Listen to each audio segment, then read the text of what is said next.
Movie की शुरुआत में हम होलिस नाम के एक पुलिस ऑफिसर को देखते हैं जो हॉस्पिटल में स्पर्म डोनेट करने के लिए आया होता है क्योंकि उसके फ्रेंड को बच्चा नहीं हो पा रहा था। लेकिन यहाँ पर डॉक्टर उसे बताती है कि उसका स्पर्म किसी काम का नहीं है, मतलब कि वो कभी भी बाप नहीं बन सकता। ये सब सुनकर होलिस हैरान हो जाता है क्योंकि उसके 2 बच्चे थे, यानी उसकी पत्नी ने उसे धोखा दिया और किसी और के साथ वो सब करके बच्चे पैदा किए। होलिस घर जाता है तो पत्नी से बात करता है। पत्नी बताती है उन्हें बच्चा नहीं हो पा रहा था, इसलिए उसने उसे खुशी देने के लिए ये सब किया। पर अब भी होलिस को काफी गुस्सा था, उसे इन सब बातों पर विश्वास नहीं था। वहीं दूसरी तरफ दिखाया जाता है गैविन नाम का एक आदमी सुसाइड करने के लिए बिल्डिंग पर चढ़ जाता है, पर किसी ने पुलिस को कॉल करके उसके बारे में बता दिया था, तो होलिस उसे समझाने और बचाने आता है। होलिस गैविन से बात करता है और पूछने की कोशिश करता है वो ऐसा क्यों कर रहा है। तो यहाँ गैविन बताता है अगर उसने 12 बजे से पहले यहाँ से कूदकर अपनी जान नहीं दी तो किसी और की जान चली जाएगी। ये बात होलिस को समझ नहीं आती, तो गैविन बताने लगता है कैसे क्या हुआ था।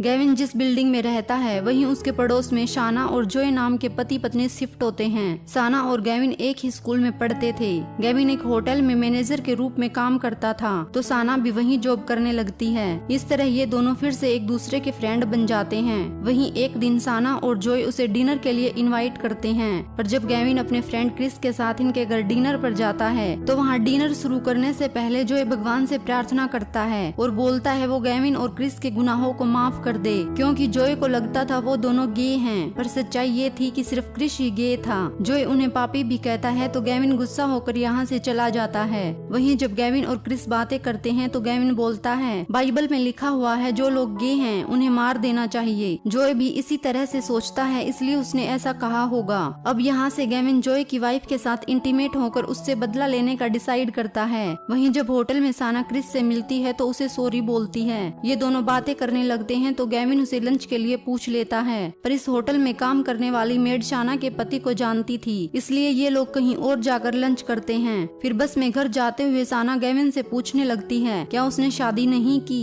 गैविन बताता है उसने शादी की थी, लेकिन कुछ साल पहले एक एक्सीडेंट में उसकी बेटी की मौत हो गई। उसकी पत्नी को लगा कि ये सब उसकी वजह से हुआ था, इसलिए वो डिवोर्स लेकर चली गई। ये सब सुनकर शाना बोलती है उसे अब मूव ऑन कर लेना चाहिए, तो गैविन बोलता है अगर वो उसके साथ इंटीमेट होने लग जाए तो मूव ऑन कर सकता है। ये सुनकर शाना कुछ नहीं बोलती। फिर अगले दिन जब ये लोग साथ होते हैं तो शाना भी अपनी पास्ट की स्टोरी सुनाती है, वो जोय से कैसे मिली। उसे ड्रग्स की लत लग चुकी थी, तो एक आदमी ने उसे बहुत मारा था, जिस वजह से वो हॉस्पिटल पहुंच जाती है और वहीं पर उसे जोय मिला जिसने उसे सही रास्ता दिखाया और जीना सिखाया, जिसके बाद उन्होंने शादी कर ली थी। इसके बाद हम देखते हैं आज रात गैविन टेरेस पर बैठा हुआ था, तभी उसके पास शाना भी आ जाती है। ये लोग बातें करने लगते हैं तो यहीं लेट कर खुले आसमान की तरफ देखने लगते हैं और इसी बीच गैविन शाना को किस कर लेता है। इसके बाद शाना गैविन के बारे में ही सोचती रहती है और अगले ही दिन वो गैविन के पास पहुंचकर इंटीमेट होने को बोलती है। गैविन एक दूसरे होटल में मिलने का डिसाइड करता है और शाम को शाना के पास होटल की डिटेल्स भेज देता है, पर वो SMS जोय भी देख लेता है और जब शाना एक्स्ट्रा शिफ्ट बोलकर घर से निकलती है तो जोय उसका पीछा करके उन्हें देख लेता है।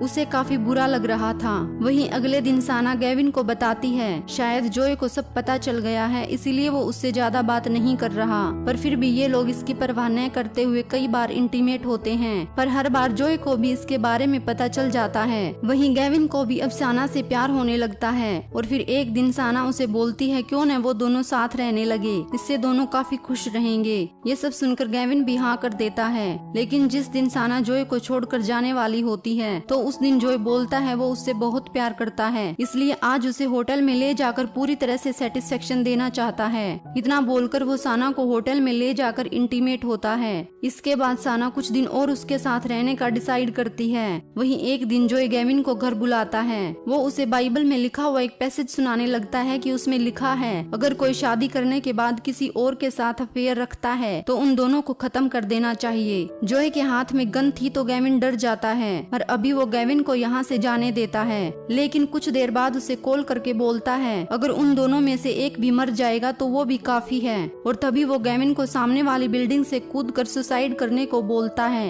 अब कहानी प्रेजेंट में आती है तो होलिस देखता है सामने वाली बिल्डिंग से गैविन पर कोई नजर रख रहा था, वो जोय था। तो होलिस अब कुछ ऑफिसर्स को सामने वाली बिल्डिंग में तलाशी लेने को भेजता है। वहीं कुछ देर बाद 12 बज जाते हैं तो गैविन बिल्डिंग से कूदकर अपनी जान दे देता है क्योंकि वो नहीं चाहता था जोए साना को चोट पहुंचाए। दूसरी तरफ ऑफिसर जोए के घर पहुंच जाते हैं। वो जोए को अरेस्ट करके ले जाते हैं। इसके बाद हम देखते हैं होलिस भी अपनी पत्नी के पास पहुंच जाता है क्योंकि वो भी समझ चुका था उसकी पत्नी ने जो कुछ भी किया बस उसकी खुशी के लिए किया था।